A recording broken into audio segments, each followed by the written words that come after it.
Welcome to March to the Pod, presented by Eternal Roofing. We are your consistent source for Sam Houston athletics. Today, the good news is that basketball season starts soon, Cats fans, and the men's team, they're bringing in some wins in the recruiting world.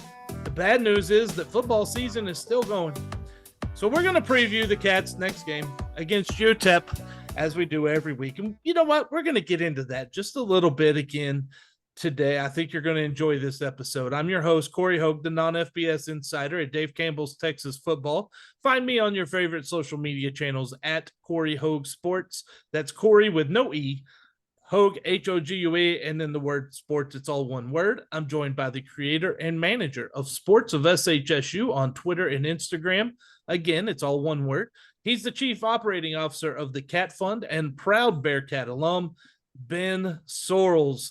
Ben, we had a lot of rain yesterday, last night here in the Wichita Falls area, and I don't know if you saw my Twitter. This is on a Tuesday. We're recording this, so people might have to go back and look, but I put a little comment about how I could use some roofing help, and I think we know somebody. Yeah, I think we do, and that's Taylor and the team at Eternal Roofing. Yeah, they're your go-to place for anything roofing, general contracting, Christmas lights. So yeah, any roofing needs, like you talked about, Corey, that's definitely the place to go. Look, I live in an apartment called maintenance. Maintenance has come over. They've seen the leaks. They get on the roof. They tell me they can't find anything. Everything's sealed, but water is coming through the roof. Because, hey, look, I gathered at least a good half inch last night, so we got some good rain in Wichita Falls, I guess. But I would think that Taylor and his crew would be able to find those leaks if they would just call them, you know? I know, man. We talked about it a couple of weeks ago, getting these apartments out here to begin working with Eternal Roofing so they can get on top of it. I mean, it's got to be there somewhere. They really do. Hey, look, if you're in the same situation I am and your apartment roof is leaking in the rain, tell them to call Eternal Roofing and give them the numbers. Don't just tell them. Help them with the information. They can email Taylor at eternalroofingtx.com. They can call in the Montgomery office is 936-215-8539. And you can reach the Hill Country office at 830-251-5673. Eternal Roofing, it's your place for all of your roofing needs, all your general contracting needs in the Hill Country, Houston, and across the state of Texas. Ben, it's been tough days in Houston, my man. Yeah, but the sun comes up again. The sun came up, but I got to tell you, as a lifelong Rangers fan, I'm still not 100% sure they won that game.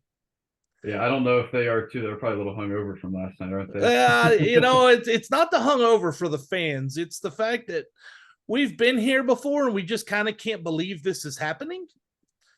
I think most Rangers fans are really in a state of shock. Now, I'm very happy that series went the way it did, right? Like it was fun. And then game 5 hit and all of a sudden we started getting good guys and bad guys and people not liking guys. And it started gaining that attention nationally that this series deserved because these games were so good.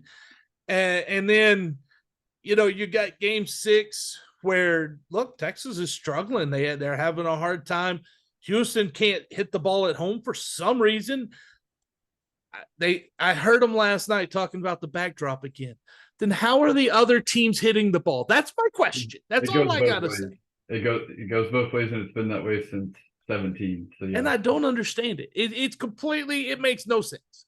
There's no logic to explain what is happening to Houston, to the Astros. It's crazy. They've got a good team. They got a really solid team. Scary hitters in that lineup. Yet they get inside Minute Maid and they can't hit the ball for some reason. It's insane.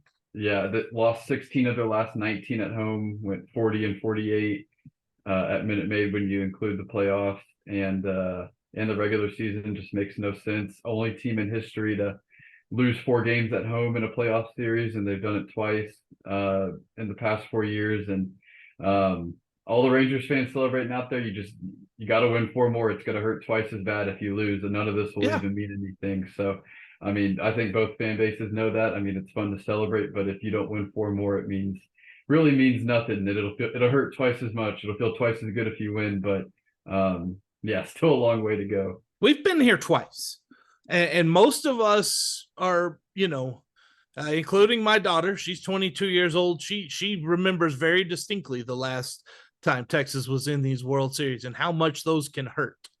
I will say the Giants loss didn't hurt. We were just glad to be there the first time. The Cardinals, we're not even going to talk about that still. Okay. My wife's from St. Louis, and as an Astros fan, you hate St. Louis except for that little 1 week in October in 2011. Yeah, that was such a bad time for me over in Afghanistan. I was in Afghanistan watching that, by the way. That made it even worse. Yeah. I'm watching that while eating breakfast, Ben. This is not ending my night. This is how I started my day, watching Nelson Cruz give up. Anyway, we're back. Back to Sam Houston. Back to Sam Houston, not Houston and Texas. Well, yeah, in the city of Houston, you talk about Sam Houston. The football team is struggling right now. Houston Cougars, they took a loss on Saturday at home, tough loss. Then the Houston baseball, it's been hard times down there. Hey, the Houston Dynamo are starting a really good playoff run. What we hope, best team we've had in probably a decade. So get ready to learn football, European football, Houston fans.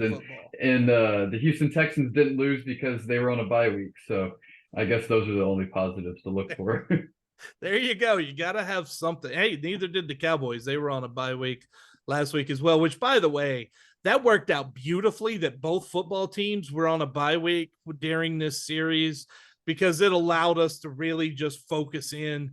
And yeah, it was fun. If you go through my Twitter timeline, I don't mean any offense to any Astros fans, but some of that stuff I put up is pretty darn funny. Some of these fans are pretty clever on both sides. And I enjoyed seeing some of that last night. It's the definition of toxic. Whatever goes on social media with those two teams and those two cities, that's the best way to put it. But we can all unite now, right? We can all unite tonight in our hatred of Philadelphia. I don't mind Philly. I don't really care. I'd like to see Harper get one. Ben, we don't like the Phillies, man. I love the D-backs. I hope they get one, but I don't mind if the Phillies do. I do mind if the Phillies get one, man. Their fans are incredulous. Oh yeah, they're tough, but they love their teams. I've got a cousin living in Philly, so maybe I like them a little more. So I don't know. They do like their team. I personally have nothing against Philly. I actually enjoy watching games in that park because it is so loud and it's a beautiful scene, and it's what October, November baseball is supposed to be. It's just a lot of fun to watch. It would be interesting though, Ben, if we do get the Rangers D-backs, because then you've got two teams in the championship games, and they're both in the same style of like barn. Is that the key? Are you talking about their stadium, the way they look? Yeah, they're horrible, man. Both of them. Yeah, they're very similar. I thought that's what you were going with it, but yeah, they are. I was in Arizona's this year, and it really struck me how the one difference is, like, my wife goes, "Oh, they're in Arizona. They got the pool." That's like the only distinguishing difference. Yeah, they have the pool. I don't know if I'd swim in it, but they do have one. Yeah, that's a whole nother topic. Anyway, we promise we're going to get back in to Sam Houston here. We are a podcast on the Republic of Football Network and an extension of Dave Campbell's Texas Football. Please like and subscribe to the podcast and follow us on various social media channels, including Twitter, Facebook, Instagram, and Threads at March to the Pod. That's March, the number 2, the pod, all one word, if you haven't noticed that theme in this show yet. And a special hello to those watching on Dave Campbell's YouTube page. We appreciate you tuning in. I had to get us off of that one because, Ben, that could have been headed to a spot where we're not allowed to come back on here. And so we're gonna start talking about the good news.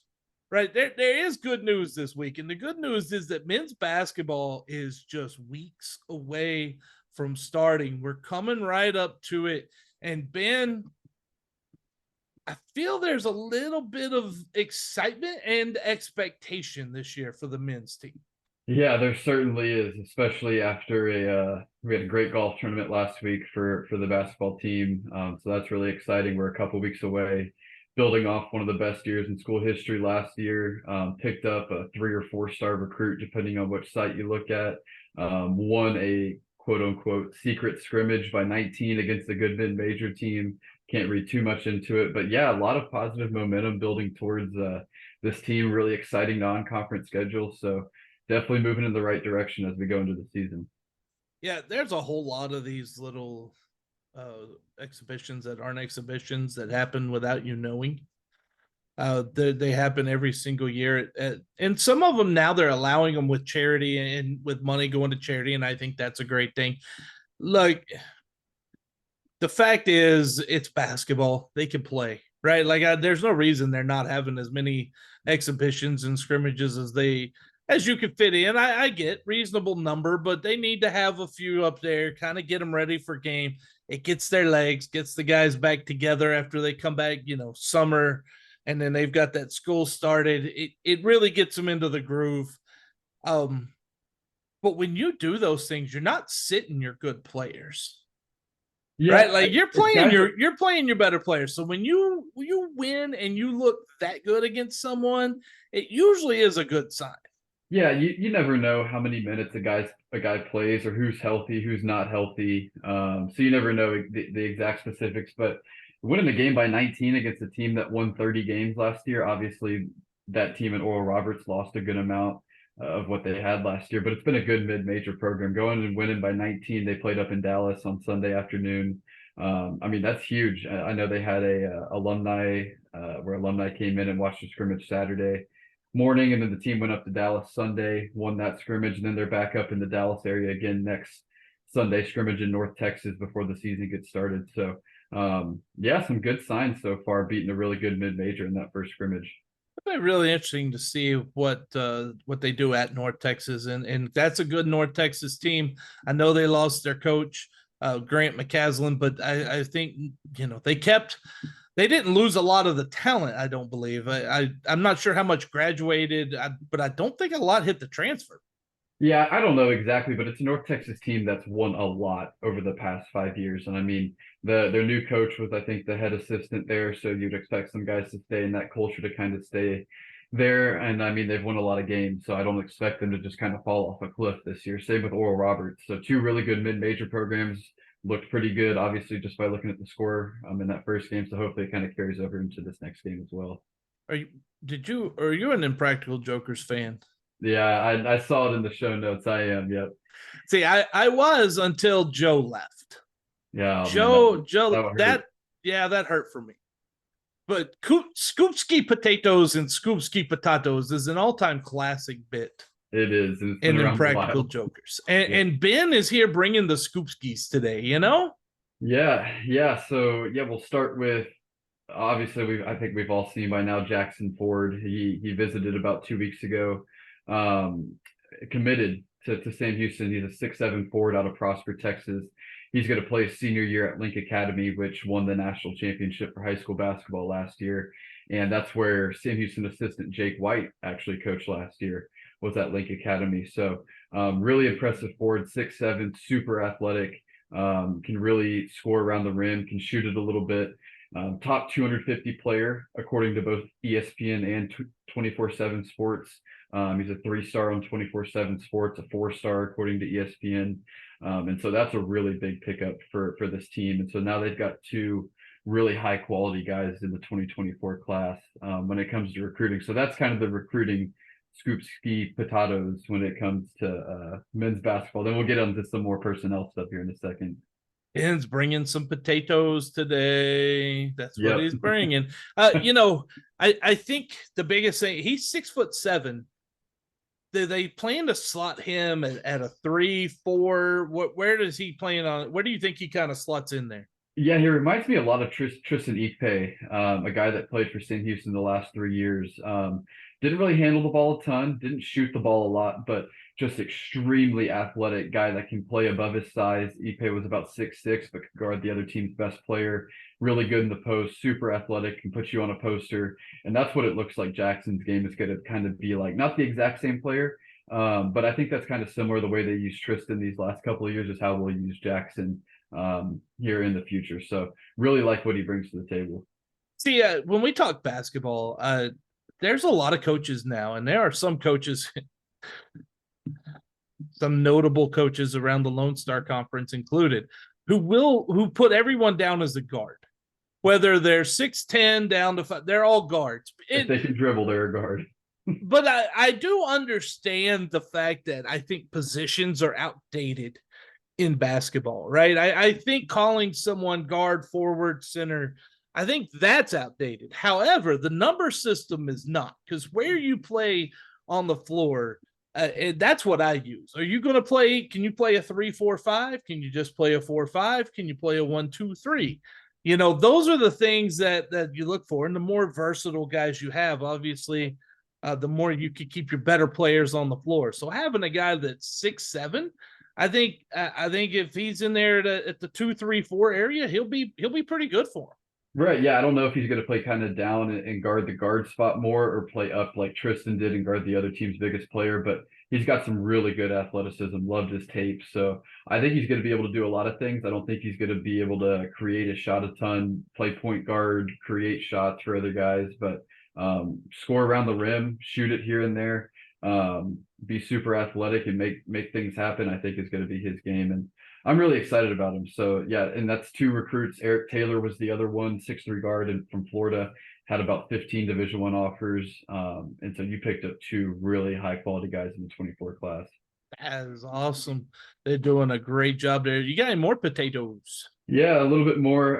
The team is finally healthy. Some of the big name guys had some injuries towards the end of last year. Cam Hoofner had a shoulder injury he sustained the last 2 weeks of the season that really bothered him. He's now fully healthy. As of the last couple of weeks, JD Ray had knee surgery in the middle of last year. He's fully healthy, it looks like. He's slated to be the starting point guard. It sounds like Marcus Boykin, who was a really good D2 transfer, is also going to see some time at the guard spot behind JD. So expect a lot of them at the guard spot. And then Lamar Wilkerson, he was another guy that kind of had a wrist injury towards the end of last year, but he's getting close to 100%. He's going to be a big part of this team. And this is a very tall team. You've got 7 guys that are 6'7" or taller. And so and 2 of them that are about 7 foot. So you've got almost NBA level size on this team, which is really good. And the starting lineup is going to look like JD and then 4 guys that are 6'5" or taller. I think Lamar, Cam, and Suleiman, the TCU transfer. Those would be 4, that 5th spot. I don't know if it's locked down just yet. I would expect Damon Nicholas to be that 3rd guy. But yeah, expect a lot of size in the starting lineup and in really any lineup that this team's going to throw out there this year. Yeah, they do have a lot of size. I mean, you know, you look at the roster, they got a couple of they got one from Sunrise Christian Academy. They've been doing things for a while really well there. Bryce Cook, he's 5'7". And so if you're listed at 5'7", we know to subtract a couple. Derek Brown listed at 6 foot, junior from Navarro.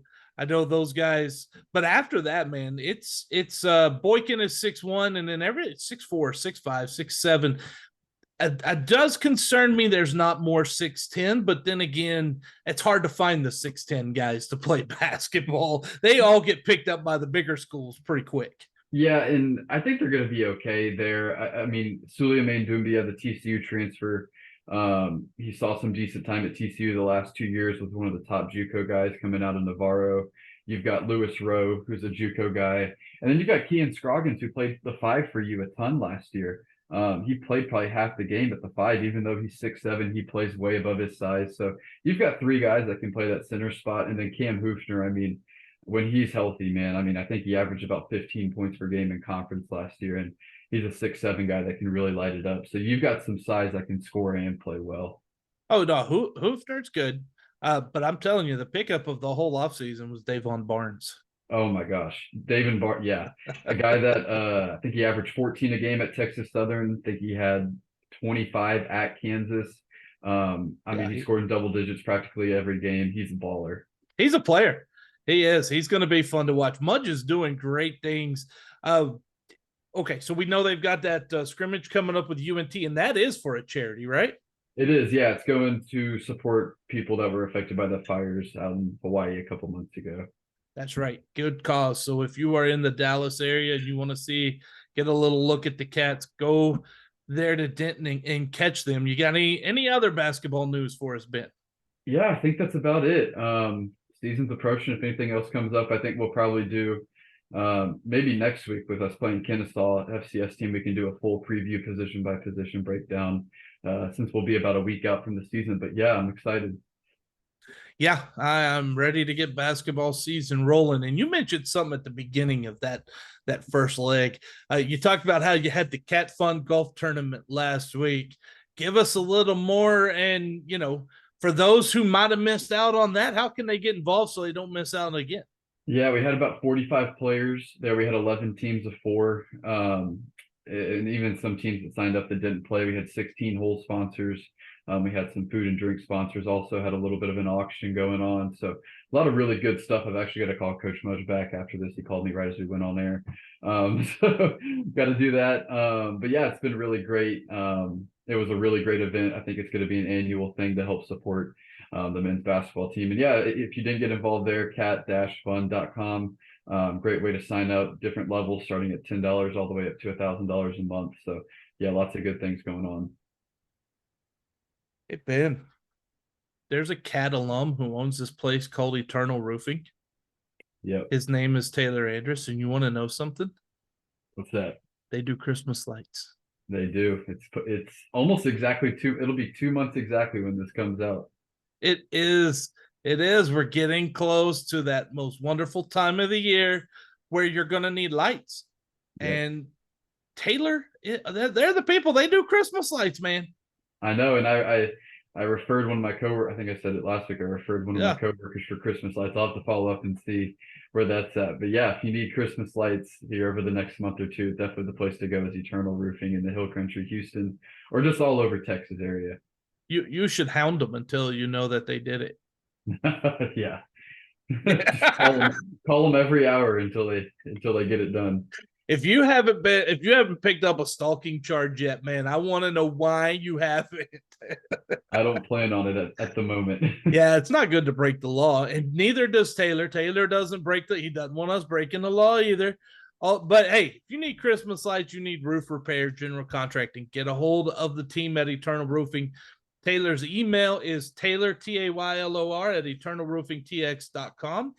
You can get a hold of the Hill Country office, 830-251-5673. And in the Montgomery office is number 936-215-8539.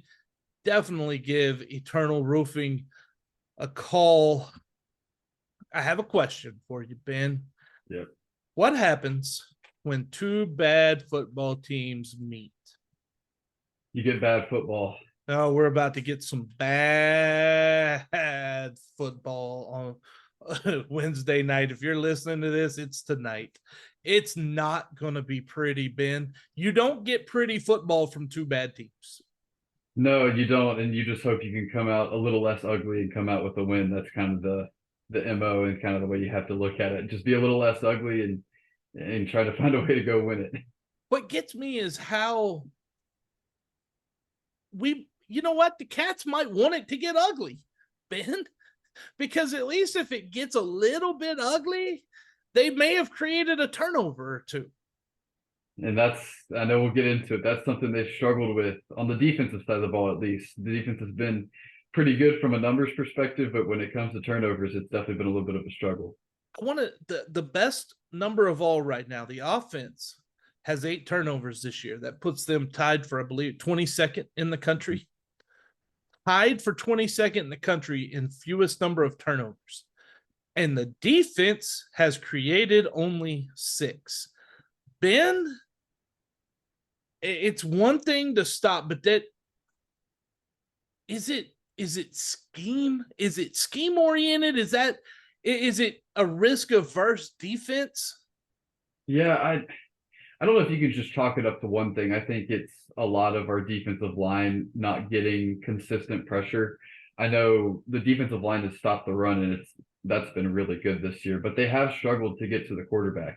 And that's where a lot of turnovers come from, not just forcing a fumble on the quarterback, but forcing pressure in his face so he makes a bad throw. And so I think if we're going to be able to create more turnovers, you've got to get more pressure on the quarterback, force him out of the pocket, get him to the ground, try to get him to fumble it, force bad throws. And I think that's really where it begins is you've got to get more pressure on the quarterback. I mean, they've done a really good job in the run game. I even think they've done okay against the pass. It's just you haven't been able to get to the quarterback enough. Yeah, I'm going to give you some numbers here talking about that pass rush grade. Isaiah Nixon, he's pretty good. 86.5 is his grade. His win percentage is 17.2%. That's not bad. Markel Perry's a 69.1. Okay. Then there's 66, 60. Everything else is below there. Yeah.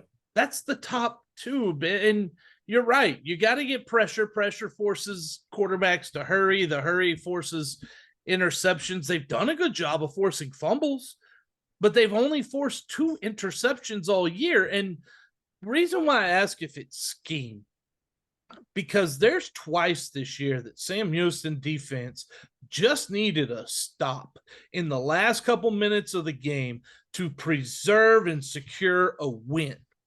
And they didn't do it either time. And it's because they're playing soft. They get in these, and I feel like the bend but don't break that they preach to them is part of the reason why you're not able to stop. You're not aggressive. First off, you got to be aggressive play calling in the last 2 minutes of the game, just like you are in the first 2 minutes, right? You cannot sit back and allow them to just move the ball down the field on you because they're doing it. All right, so you got to change that up. But just playing that bend but don't break, keep them in front of you, that works at times, but there's times you've got to flip that switch and come after someone. Yeah, and Keeler even said after the Jacksonville State game, which was the first of the 2 games that the other team has gone down the field and either tied or won the game, that they should have put a little more pressure on, should have not played as much prevent.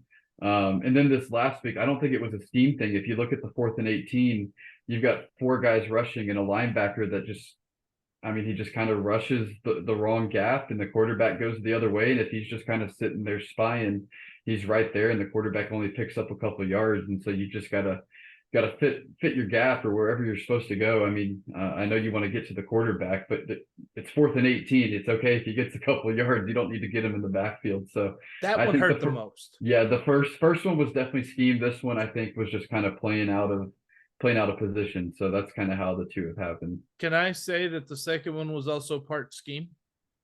Yeah, I mean, because listen, Ben, if you're 4th and 18, right? And again, all of us play PlayStation. We know basic concepts of packages now. And we don't not necessarily play calls, but we get basic concepts, right? A lot of us have watched enough football that we know if they're man zone, when they need to. There's a time to play zone and there's a time to play man, especially in that last 2 minutes. If there was one time to do 4 quarters, you know what I mean? Prevent defense and put them all at the first down line. It was right there. Instead, they manned up. Now, maybe it was a spy there. Maybe the spy didn't follow his assignment. But why are you putting your team in a position where one blown assignment can lead to a gain that costs you 18 yards? If you're in a zone, you've got more eyes focused into that backfield. When that quarterback escapes, there's a better chance. Man, if you remember that play, he didn't even really look for long. He saw the hole, he saw man defense, and he took off. Good play by the quarterback, but I do blame the call a little bit as well. Yeah, you don't know exactly what the call is, but yeah, I mean, you have 4 guys rushing and then you bring the linebacker down and you don't need to rush 5 guys on the 4th and 18. Especially when the drive before was the one drive you did force pressure and force the fumble and they were starting to get home. So yeah, I mean, even if you bring 3 there and you drop back 9 and just kind of play prevent in front of the first down line, you should be fine. But hindsight's 2020 and it is what it is. Yeah, no, there's nothing we can do about it, but I think it's important, and I want I want the listeners to understand the reason why I say this. First off, because you're going to get the truth out of us about the Cats and what we see and what's happening out there, right? But also because if coaches or somebody are listening to this, look, the key is to learn from those things. It's one thing to make a mistake. It's another thing to just move on without learning a lesson from what happened. And there are certain times where you need to do that throughout your life as an adult, whatever your job is. It's unfortunate for coaches. It plays out in front of us and we all get to tell you, as opposed to, I mean, not all of us are down getting watched by thousands of fans every day we do our job and getting criticized and critiqued for it. But they chose to do that. And in that, they need to figure out lessons. You got to learn them. That's the point I'm trying to get across. Yeah, and it almost felt like deja vu as soon as we scored and there was about a minute left, the other team, or we were kicking it to the other team. It just, I don't know, you could just kind of feel it. And Corey, I'm interested to get your thoughts on the pooch kick or the sky kick that landed at about the 25 and was returned out to the 40, because I don't know, that's another 15 yards, and instead of a 32-yard field goal for FIU, it's maybe a 47-yard field goal there at the end. Yeah, but how dangerous is their returners? Are the return game? They didn't really do anything all night, and I know Keeler said the wind was kind of blowing in, and they just kind of hoped he would fair catch it there, and they would avoid a return. So I kind of get that, but I mean, the guy was huge. I mean, a fullback tight end, he caught it there at the 25 and took it 15 yards and got to the 40. And I know hindsight's 2020, but I mean, I wish we would have kicked it out the back of the end zone. I see that. You know what? I watch a lot of football, and teams try to pick on guys and try to watch film to see who has a hard time catching a ball for those pooch kicks, right? And if you struggle to catch, but if you're going to struggle to catch the ball, you're also going to need pressure boring down on them. And if you're going to pooch kick like that, in that situation, look, I'm fine with it. I'm okay with a pooch kick. But your plan on special teams at that point needs to be they fair catch it because they don't have a choice. We're down there on them. And if your players are not down there forming a circle like it's a punt, kick it high in the air, right? You gives them time to get down there, kind of like a punt scenario. If the players aren't there, why not? And I want, I don't know if it's a player thing or a coach thing, but they should have been.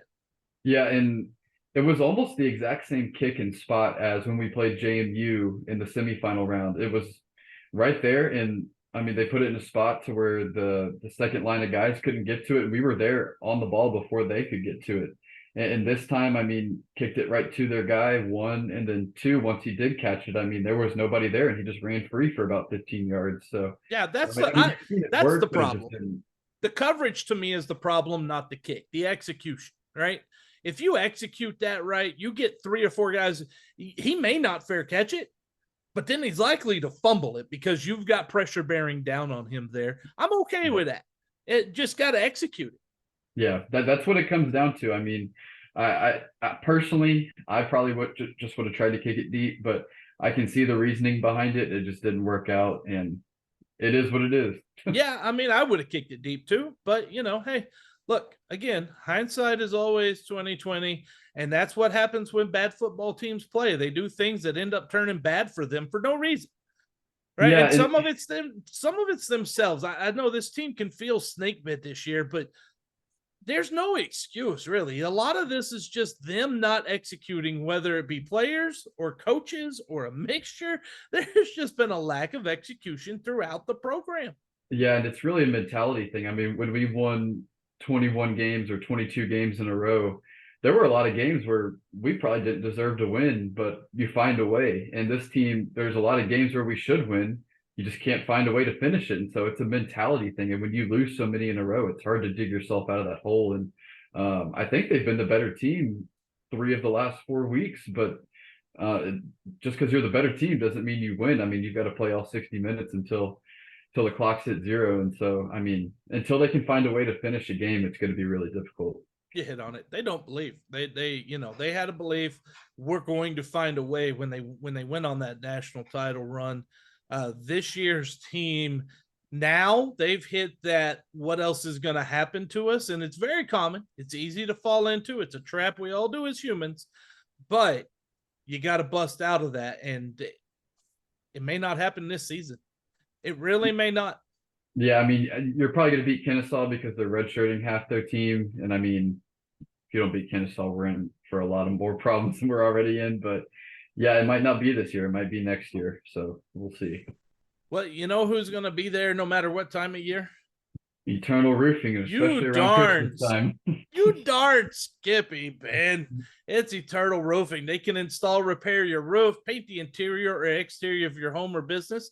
They can even install gutters, garage doors for you, floors, perform any woodworking needs you might have, crown molding, shelf work, repair your sheetrock if you've got some sort of teenager that puts a hole in one. I don't know who in the world would do those things.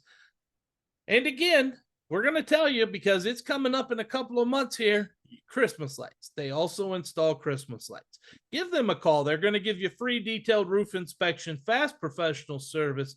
They're not going to pressure you with some sales pitch, and they're going to give you great workmanship and warranties and quality materials. Get a hold of them at the Hill Country office. That's area code 830-251-5673. If you're in the Montgomery area or want to get that office, area code 936-215-8539, or you can just email Taylor at eternalroofingtx.com. Give them a call today. Ben, it's that time again. We make predictions. We got to do it again, don't we? And again, Vegas has put the Cats as favorites by 3.5. You know what? Do you want to go first or second today? I'll go first. I'll go first. I think that's the way we've been doing it. And I know you said last week you had lost trust, and I think that's pretty much where I am now. I think this is a team that we have just as much talent as UTEP. There's no reason why we can't win. But I picked this the last couple of weeks and it hasn't worked out. And so until we can find a way to win a game, I'm probably not going to pick us too. And so what's the over under? I think it was what, 36? The over under is 36. Vegas spread is 3.5. The over under is 36. Vegas says it's 20-16 Cats. Yeah, I'm going to have to go UTEP. I think it's going to be close no matter who wins this, but I'm going to say 23-20 and another close one. UTEP probably wins it. So you're going over. Yes. And you're going to go by a touchdown. Yeah. I think I know why the over under is 36 on this. These defenses are pretty good. Yeah, they're not bad. UTEP struggles to stop the run some, but that's okay because Sam Houston can't run the ball. UTEP struggles to tackle. That could help out in the open field when some of your screen passes. Here's the problem, though. They're really good at rushing passer. Yeah. Like, they graded a 90.4 rushing the passer this year. The Sam Houston offense, it's just not there. It's not there. Listen, but they're going to be ahead, Ben. Sam Houston will be ahead with probably a minute and a half to go in the game. And likely, Sam Houston scores a field goal. Let's go ahead and just say it's going to happen. It's going to be 20-17. Sam Houston's in the lead with a minute and a half to go. And UTEP gets the ball. And they march right down the field. They score the touchdown. We've seen it twice at home. We'll see it a third time at home. 24-20. Miners in what is going to be one of the most Sickos Committee's classics of the year, Ben.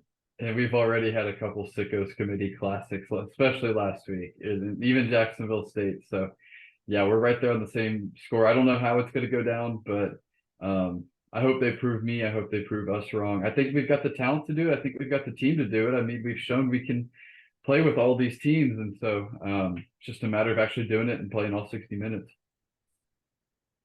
UTEP has beaten a Division I team. Sam Houston hadn't beaten anybody yet. Yeah. UTEP did get demolished by New Mexico State last week at home. And I will also say UTEP's coach has got to be feeling some pressure. Is that something that Sam Houston can use, or I don't think winning this game is going to help him much, to be honest with you, Ben. Right. And I mean, we played Houston when Holgerson was under the most amount of pressure he had been under all year, and we saw what happened. I mean, it could go either way. I mean, it could go really bad and guys could start to quit coming off your rivalry game where you just got smacked at home, or you could come back ready to fight. I don't know which UTEP team we've seen. I mean, they played UNLV kind of close. They're a pretty good team. I mean, they beat FIU pretty handily 2 weeks ago, laid a dud last week. I don't know what team we see from UTEP, but right now I'm going to have to give UTEP a slight edge. That's why I'm picking them. You know, they lost to Jacksonville State to open the season. That loss doesn't look so bad now. No, I mean, and it was on the road. So yeah, I mean, it's not a horrible loss. They lost on the road at Northwestern. Northwestern was angry. They lost at Arizona by 21. Arizona's a good team. It's respectable, right? They, like you said, they lost to UNLV, but then they lost to La Tech by 10. They put up a bad one at home. Then they went on the road to Florida International. Then they came home and they played a bad one. Ben, they don't play well at home, but they tend to play pretty well on the road. Yeah, played Jacksonville State tough. I mean, you beat FIU. They've only won once on the road, but overall they've probably played better on the road. That's so one more win than Sam Houston has this year. That is correct. Yes. And I will tell you also their overall grades on the road, 75, 72, 65, 82. At home, their overall grades, 89. That was UIW. UNLV, 60. La Tech 66 and New Mexico State 59. They really are a much worse team at home than they are on the road. This is just like the ALCS all over again, right? It's been a rough week for Houston, Ben. Well, hopefully we can turn it around for some people. Sure. Hopefully Sam Houston can turn it around, but it's been a rough week for Houston. And I also want to say I do have respect for the Astros. It's a good team. They'll be back. Their run is not over. I know it feels that way. And some of their own beat writers were putting it out as if it was over. Yeah. Every time you bet against that team, they prove you wrong. I mean, one game away from the World Series and you think the team is just completely fallen apart. Some teams don't get there for decades. They've been there 7 straight times, and they will be there an 8th straight time if they still have many of the same people they have now. Plus, McCullers comes back, and we could talk baseball again all day long, but we will not, Ben. We will let the listener go. We want to thank you though for listening to our baseball and our Cats talk today. Definitely our basketball, our baseball talk, all of it, every bit of it. Thank you for tuning in. Without you, none of this is even possible for us. Ben, time to take us out. Eat 'em up, Cats, and please prove us wrong this week. Do I even have to watch this one?